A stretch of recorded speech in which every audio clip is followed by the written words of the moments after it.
Trafic de stupéfiants au cœur d'un séminaire de réflexion pour lutter contre le phénomène sur le plateau des Guyanes. Des magistrats, ambassadeurs et inspecteurs des douanes de France, de Brésil, du Suriname et du Guyana se sont penchés sur les coopérations transfrontalières. Et puis ce matin, le Fonds mondial pour la nature WWF a effectué un survol d'une partie de la côte Est pour recenser la population de dauphins de Guyane. Les informations récoltées serviront à alimenter une banque de données pour la protection de cette espèce. Enfin, en cette fin de journal, nous vous proposerons le portrait d'Imanié Dalila Daniel. C'est l'auteur de Zahir et Théophile, l'histoire vraie d'un amour tumultueux en Martinique à l'époque de l'esclavage. L'auteur participe au 10e Salon international du livre.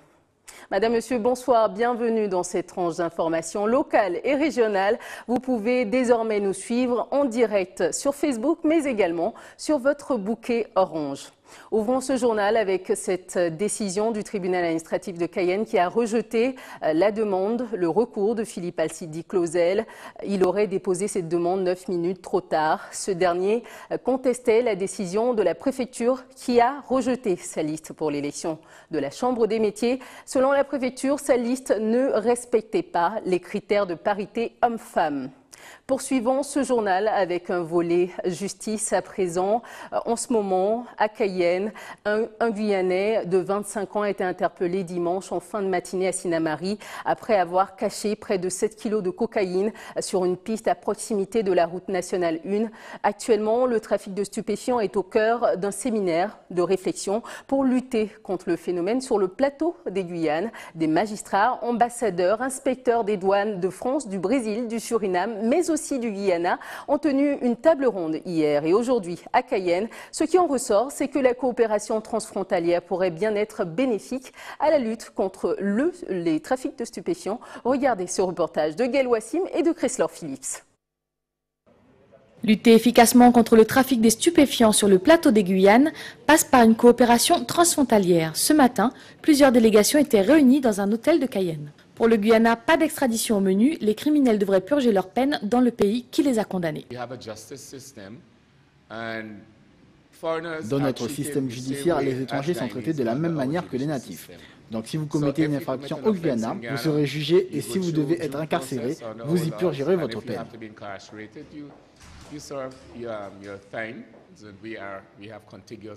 Nous avons des frontières communes.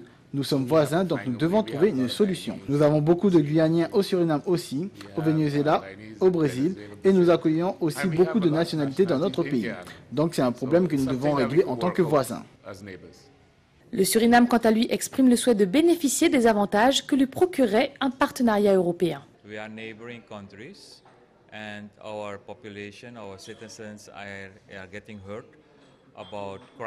Nous sommes des pays voisins et nos populations souffrent de ces crimes commis en Guyane française et au Suriname. Et les personnes qui commettent ces crimes se cachent d'un côté ou l'autre de la frontière.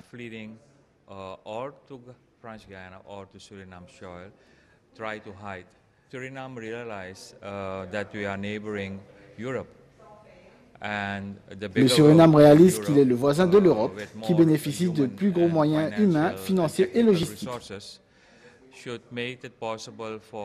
Cette situation devrait permettre à des pays comme le Suriname de bénéficier des connaissances et de l'expérience européenne.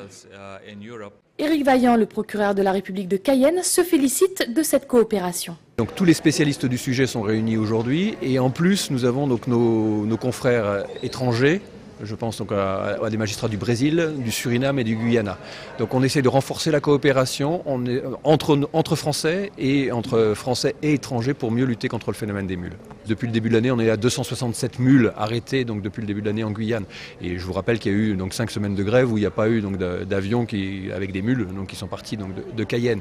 Donc le phénomène continue et nous savons qu'en réalité nous arrêtons 2 mules sur 10. Il est évident qu'à force de se rencontrer, on commence à mieux se connaître et en se connaissant mieux, on peut mieux travailler ensemble. Avec 2 rendez-vous en 2017 et d'autres sessions de travail programmées en 2018, la cohésion entre les pays du plateau des Guyanes est la nouvelle arme contre le trafic de stupéfiants.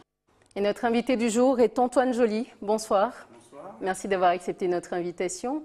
Vous êtes donc ambassadeur de France au Suriname et vous avez participé à ce congrès, à cette rencontre de réflexion aujourd'hui. Qu'est-ce qu'il en ressort concrètement? Est-ce qu'il y a des avancées sur la coopération transfrontalière? Écoutez, depuis quelque temps, nous avons passé la vitesse supérieure, je dirais, sur la coopération entre la Guyane, le Suriname et le Guyana, puisque je couvre à la fois le Suriname et le Guyana.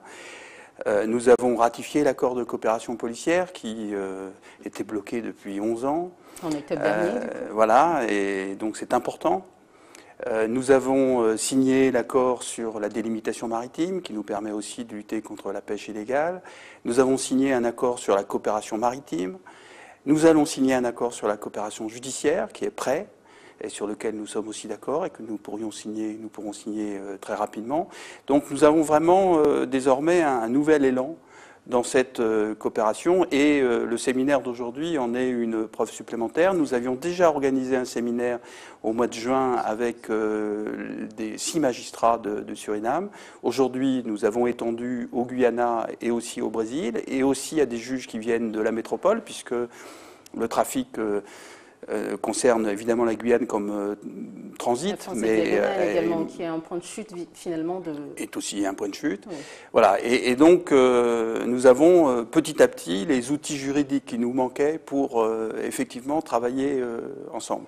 Alors, quelles sont les retombées concrètes de ce type de rencontre? Est-ce que par exemple on va pouvoir extrader des Guyanais qui ont commis des actes délictueux ici en Guyane vers leur pays d'origine, des Surinamais également? Est-ce que c'est envisagé dans ces rencontres? Alors c'est un sujet effectivement qui est à l'ordre du jour parce que effectivement il y a beaucoup de prisonniers du Suriname et du Guyana et effectivement nous avons décidé, la ministre de l'Outre-mer a ouvert il y a 15 jours avec la ministre des Affaires étrangères du Suriname à Paris cette négociation sur le transfèrement des prisonniers. Et puisque vous évoquez les prisonniers, en particulier les prisonniers du Suriname qui sont essentiellement des mules, on en a parlé tout à l'heure, l'année dernière, à Paramaribo, nous avions refusé 1% de visa Schengen pour permettre à des Surinamais d'aller en Europe. Cette année, nous allons en refuser plus de 50%. C'est-à-dire que nous avons refusé sur quelle base? pratiquement sur des preuves, 500 sur des preuves avérées 500 visas. Oui. Nous allons refuser cette année 500 visas. Alors, on refuse les visas à des jeunes de 18 à 25 ans qui gagnent 300 € par mois, donc qui n'ont aucune attache en France, qui ne parlent pas français et qui ont décidé tout d'un coup de passer 15 jours de vacances dans un hôtel lointain de la banlieue parisienne. Donc, ça n'est pas crédible. Donc et donc nous refusons désormais tous les visas qui sont présentés par des personnes qui ont des revenus très faibles, qui n'ont pas d'attache familiale, qui ne parlent pas français, et donc, malheureusement, qui sont effectivement très probablement des mules. Et donc, en ayant 500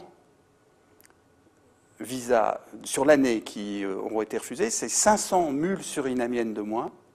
Ça veut dire aussi beaucoup de Surinamiens en moins dans la prison. Et là, nous, dans la prison de Cayenne. Et là, donc, nous intervenons en amont, en quelque sorte, puisque nous empêchons, nous bloquons cette route de Surinamiens qui partaient en Europe avec un visa.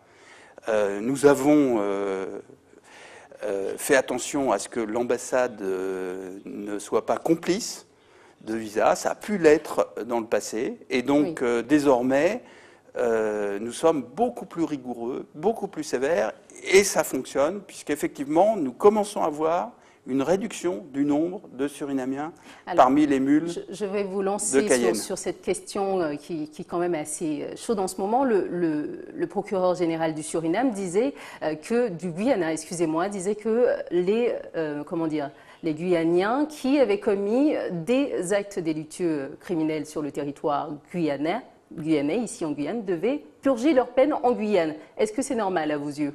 Alors, les conventions internationales imposent le volontariat. C'est-à-dire qu'il faut que le prisonnier accepte de revenir sur son territoire d'origine. Il faut que le pays d'accueil et le pays donc de sa citoyenneté l'accepte également. Je crois qu'il faut que nous travaillions dans une direction qui ne soit pas une direction purement sécuritaire, mais qu'on travaille aussi sur des questions d'intégration. C'est-à-dire qu'on dise au Guyana, nous allons vous demander de récupérer vos prisonniers guyaniens, oui, mais nous allons l'accompagner parce qu'au fond, on va les renvoyer, ils vont purger leur peine, et au bout de la peine, ils vont venir.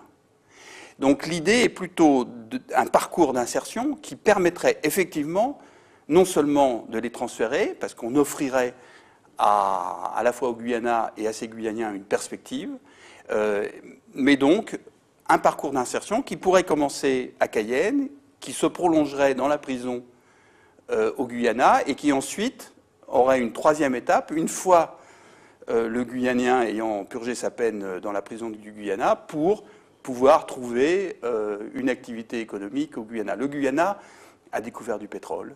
Le Guyana, demain, sera un pays qui aura une manne financière extrêmement importante. Il a besoin qu'on l'accompagne, il a besoin de diversifier son économie grâce à cette manne. Il y aura des emplois au Guyana. Il y a déjà des Surinamiens qui vont d'ailleurs au Guyana pour travailler. Donc, il y a des possibilités d'insertion. Il faut les accompagner et c'est comme ça qu'on convaincra le ministre du Guyana de récupérer ses ressortissants.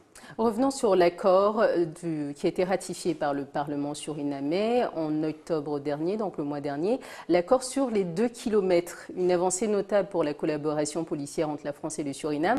Mais 2 kilomètres, ça paraît tout de même peu. Par exemple, un criminel qui part de Guyane, qui va au Suriname, pour peu qu'il ait un complice de l'autre côté de la frontière, 2 kilomètres, il aura parcouru ça en quoi, 3 minutes ?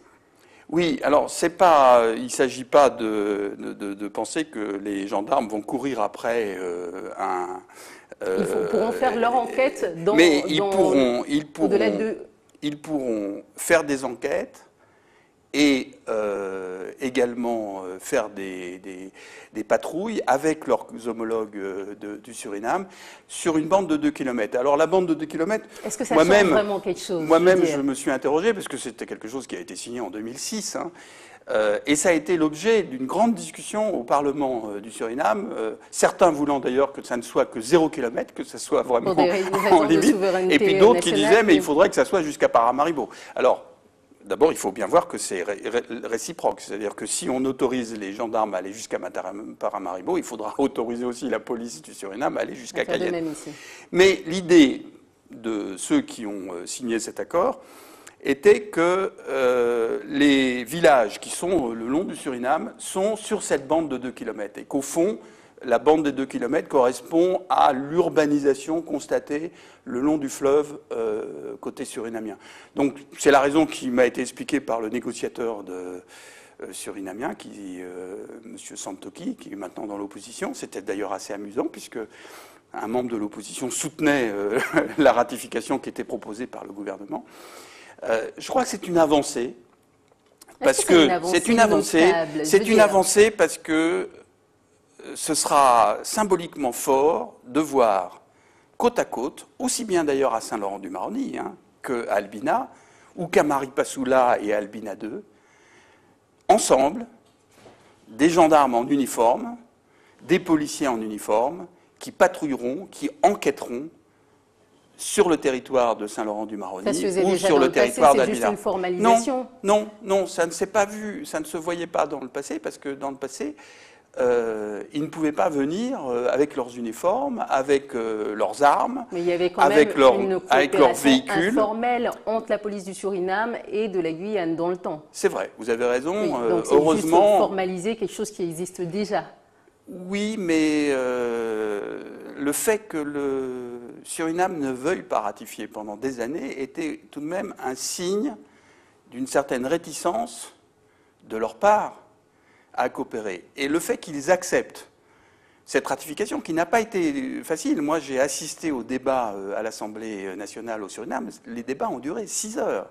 Pendant 6 heures, vous avez entendu des Surinamiens de l'opposition dire « mais vous êtes en train d'accepter l'invasion des gendarmes français au Suriname.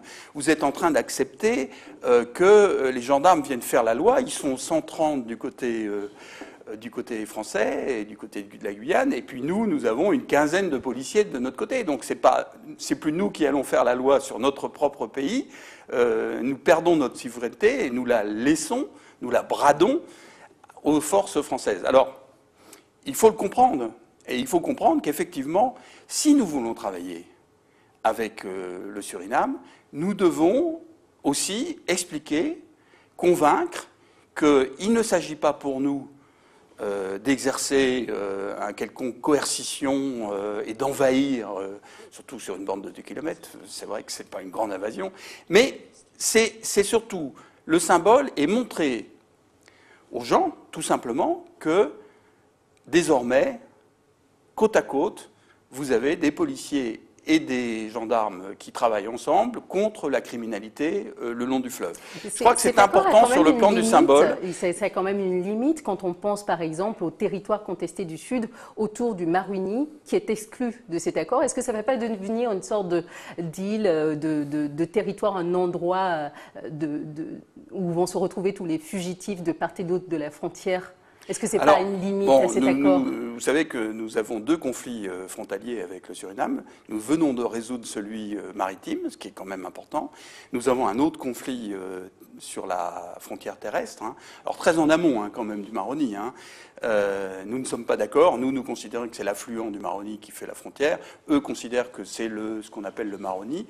Alors cette partie-là, nous considérons que nous sommes dans notre droit pour y exercer. Non, Si, ça voudrait dire... Si l'accord ne concerne pas cet endroit, c'est quand même une zone de non-droit, finalement. Nous faisons bien attention à veiller à avoir des marques de souveraineté sur ce territoire, parce que si nous n'avions pas ces marques de souveraineté, ça voudrait dire qu'effectivement, nous acceptons en quelque sorte la souveraineté du Suriname. Ce n'est pas un conflit qui envenime trop notre relation. Vous venez de perdre votre micro. Malheureusement, je vais vous remercier de votre intervention. Je pense que ça marque la fin de l'interview. Malheureusement, on va devoir interrompre l'intervention. Merci d'avoir accepté notre invitation. Monsieur Joly, on aura l'occasion d'en discuter davantage. Merci d'avoir accepté notre invitation. Merci. Désolé pour le micro. Il n'y a pas de souci. Poursuivons ce journal avec le football qui s'est invité au Sénat ce matin. Le sénateur Antoine Karam a interrogé la ministre des Sports sur ce qu'elle compte faire pour sécuriser la participation de la Guyane aux compétitions internationales. Cela impliquerait, selon Madame Laura Flessel, le changement des statuts de la FIFA, l'adaptation de ces statuts. Regardez leurs 2 interventions. Pour la première fois de son histoire, la sélection de football de la Guyane a participé en juillet dernier à la Gold Cup. Au cours de cette compétition, la Ligue de Guyane a été sanctionnée pour avoir aligné un ex-international français. En effet, la commission de discipline a estimé que la Guyane, bien que sélection régionale non affiliée à la FIFA, avait enfreint l'article 5 du règlement d'application des statuts de la fédération, interdisant à un joueur qui a participé à un match international avec une formation membre de la FIFA de jouer avec un autre membre. Je souhaite avant tout attirer votre attention sur la confusion induite par le statut hybride réservé à la sélection de Guyane et plus largement à toutes les sélections régionales d'outre-mer désireuses de participer aux compétitions dans leur bassin géographique. Quelles actions, Madame la Ministre, le gouvernement peut-il engager pour aider les sélections régionales d'outre-mer à participer à cette manifestation sportive internationale dans de meilleures conditions? Il me semble important de rappeler que les fédérations sportives internationales ont vocation à fédérer les associations qui assurent le développement et l'organisation de la discipline concernée dans un pays. Pour un même pays, il ne peut y avoir 2 associations affiliées à une fédération internationale. Cette situation poserait 2 difficultés. L'équipe de France pourrait être amenée à affronter une sélection régionale française dans une compétition mondiale et les sélections nationales pourraient se voir privées de certains talents ultramarins qui préféreraient participer aux compétitions mondiales au sein de leur équipe régionale. Les ligues de Martinique, Guadeloupe et de Guyane et le district de Saint-Martin ne peuvent pas adhérer directement à la FIFA. Et pour faire évoluer le profil des joueurs sélectionnables au sein des équipes régionales, il conviendrait de faire évoluer les statuts de la FIFA. Donc là, l'objectif, ce serait de travailler au plus proche de la FIFA pour changer les statuts. Ouvrons une page de santé à présent. Pour cela, rendons-nous en Martinique. Un patient bien traité est un patient à moitié guéri. C'est le message passé hier au personnel médical de la clinique Saint-Paul. Une simulation de traitement a été présentée devant les soignants pour leur permettre d'éviter les erreurs habituelles. L'opération s'est déroulée dans le cadre de la 7e édition de la semaine sécurité patient. Reportage de Louis Sabas. Bonjour, papillon. Simulation de soins par des personnels quelque peu indélicats.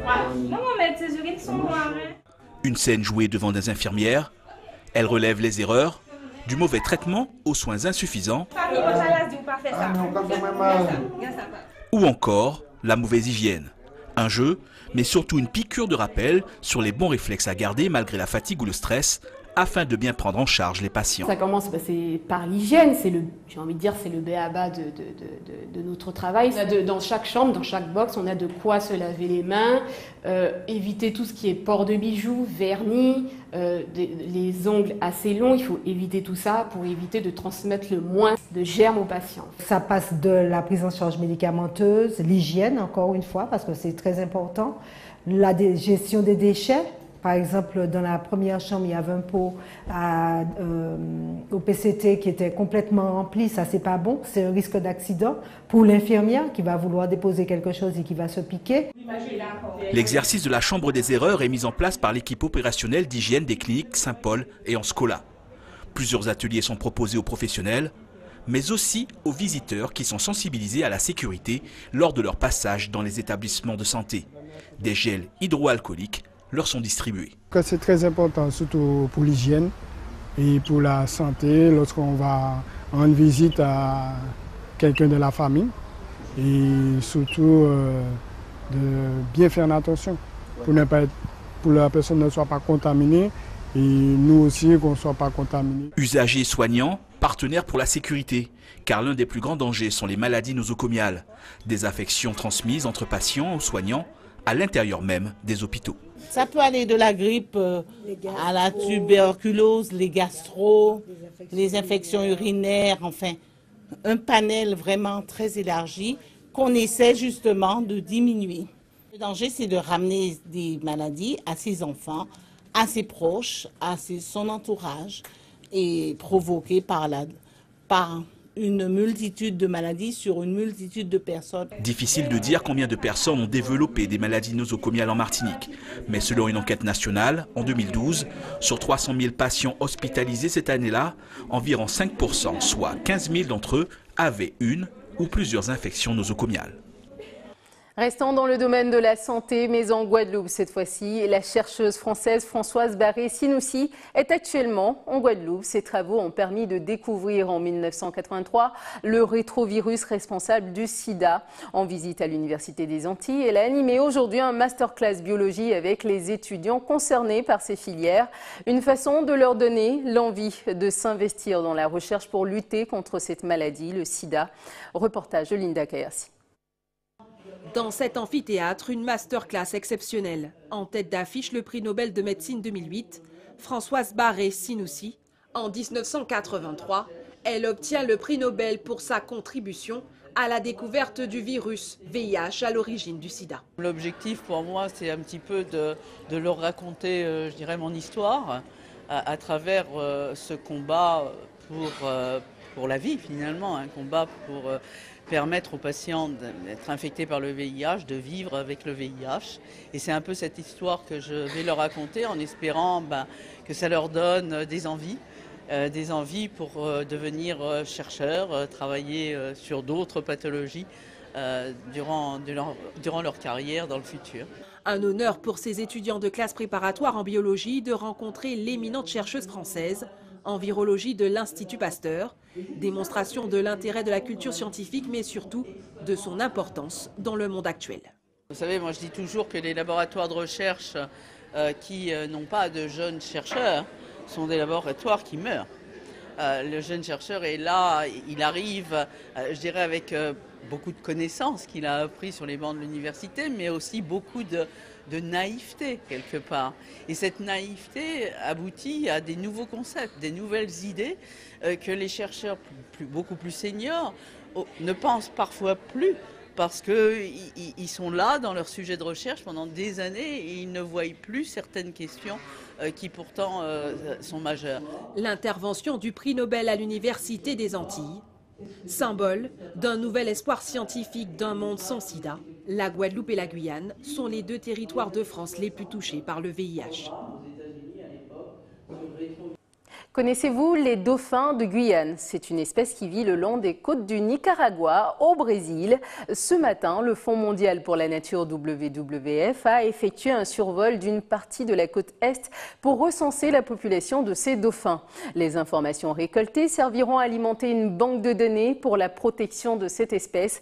Les scientifiques étaient plutôt satisfaits de cette virée annuelle. Découvrez pourquoi dans ce reportage de Pierre Trifou. Ce matin, sur le tarmac, une équipe de scientifiques est partie recenser la mégafaune maritime, notamment le sautali, ou dauphin guyanais. C'est une équipe de 4 scientifiques qui se prépare pour un vol de plus de 6 heures. On nettoie les vitres pour bien voir. On est en train de lancer le logiciel Samoa, qui va permettre du coup de rentrer les observations lors des survols. Depuis 2013, la World Wide Foundation organise des survols de recensement. Concentrés sur le littoral guyanais, ces vols sont découpés en plusieurs zones d'études. On fait des transects donc qui sont perpendiculaires à la côte, donc de l'Oyapock jusqu'au Maroni. Et puis on cherche à distinguer en dessous de l'avion et donc à identifier tout ce qu'on voit.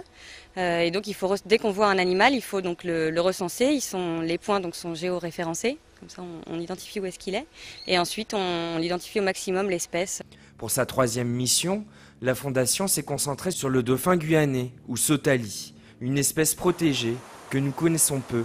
15 contacts avec le dauphin guyanais ont pu être observés aujourd'hui. Un résultat rassurant pour les scientifiques. Le dauphin de Guyane a été classé menacé, c'est en juin 2017, donc c'est très récent ce classement menacé. Donc il fallait vraiment qu'on refasse un point sur la situation de cette espèce. On est rassuré de ce qu'on a vu, avec aussi des grandes différences. On a vu beaucoup plus de marsouins ou de dauphins de Guyane autour des îles du Salut, autour de Kourou, Cayenne globalement. On en a vu aussi pas mal vers l'ouest, jusqu'à la réserve naturelle de la Mana. Par contre, on en voit beaucoup moins vers l'est. Et ça, c'est un constat qu'on a déjà fait les années précédentes, qu'on ne s'explique pas encore, mais sur lequel il va falloir que l'on travaille. Ces survols permettent de mieux connaître la faune maritime de la Guyane et son dauphin, trop peu connu par la population et menacé par la pêche illégale. Il est pourtant l'un des 3 mammifères dans le monde à pouvoir capter les champs électriques. Refermons ce journal avec le 10e salon du livre international qui se tiendra au Zéphyr de Cayenne à partir de demain jusqu'au 25 novembre. Ce soir, nous vous proposons de découvrir l'un des auteurs de ce salon. Imanié Dalila Daniel est l'auteur de Zahir et Théophile, un roman sur une histoire vraie, une histoire d'amour rapportée par Victor Schœlcher, homme politique français favorable à l'abolition définitive de l'esclavage. L'idylle se déroule donc en 1838 dans les heures les plus sombres de l'esclavage. Regardez ce portrait de l'auteur signé Jonathan Lariot. Dans ses yeux, le souvenir d'une histoire. Amani Dalila Daniel se remémore quelques passages de son livre. L'histoire d'une romance au temps de l'esclavage en Martinique entre Zahir et Théophile. Ils t'ont pris ta mémoire, ton héritage, tes ancêtres, jusqu'à ta semence vitale, puisque ta descendance leur appartient. Ils ne sont pas fichus de te les rendre et toi, tu es là à croire qu'un jour on sera libre. Là, ce n'est pas Mombachi qui parle, c'est Théophile. Et je crois bien que Théophile rêve tout debout. Amanié ne peut s'empêcher d'être porté par ce couple aux allures de Roméo et Juliette, vivant dans un bout d'histoire où l'amour n'était qu'un lointain rêve. Je me dis, mais comment on peut s'aimer quand on ne s'appartient pas soi-même? quand votre temps n'est pas à vous, votre énergie n'est pas à vous, vous ne pouvez pas élaborer de projet avec qui que ce soit, comment vous pouvez aimer quelqu'un que n'importe qui peut venir prendre, maltraiter et vous renvoyer comme un paquet de linge sale? Et quand j'ai découvert cette histoire racontée par Victor Schellcher, quand j'ai trouvé l'acte de décès de Zahir et Théophile, c'est comme s'il s'était mis debout devant moi et qu'il m'avait dit « Alors voilà, on a vraiment existé, qu'est-ce que tu vas faire? Tu vas la raconter, notre histoire, ou tu vas tourner la page ?» Et ce jour-là, j'ai su que j'avais rencontré mon histoire. Publié en octobre 2016, ce roman a très vite atteint des records de vente aux Antilles. Mais pour Amanié, raconter cette histoire est aussi un moyen de comprendre sa propre identité, forgée à travers les âges d'une période sombre de l'humanité. Oui, c'est un livre l'histoire se déroule il y a presque 200 ans et on se rend compte aujourd'hui que l'histoire se répète. La plupart des gens me disent qu'ils sortent de cette lecture apaisés, parfois même guéris, parce qu'ils comprennent enfin pourquoi nous sommes comme nous sommes, ce peuple docile, consentant, qui accepte tout et qui accepte sans broncher qu'on le traite comme l'eau, comme un tas, comme les esclaves, quoi. Zahir et Théophile, une centaine de pages pleines de mystères. L'auteur se garde bien d'en révéler plus sur la dureté de cette histoire, au premier abord si douce. Mais l'opportunité d'en savoir plus pourrait être demain, au Salon du Livre aux Zéphyrs de Cayenne. C'est la fin de cette tranche d'information. Voici les titres que nous avons développés. Le trafic de stupéfiants au cœur d'un séminaire de réflexion pour lutter contre le phénomène sur le plateau des Guyanes. Des magistrats, ambassadeurs, inspecteurs des douanes de France, du Brésil, du Suriname, du Guyana se sont penchés sur la coopération transfrontalière. Et puis ce matin, le Fonds mondial pour la nature WWF a effectué un survol d'une partie de la côte Est pour recenser la population des dauphins de Guyane. Les informations récoltées serviront à alimenter une banque de données pour la protection de cette espèce. Enfin, en cette fin de journal, nous vous proposons le portrait d'Imanié Dalila Daniel. C'est l'auteur de Zahir et Théophile, l'histoire vraie d'un amour tumultueux en Martinique à l'époque de l'esclavage. Merci de nous avoir suivis. Prochain point de l'actualité dans quelques instants avec nos confrères de BFM TV. Je vous souhaite une excellente soirée sur ATV Guyane.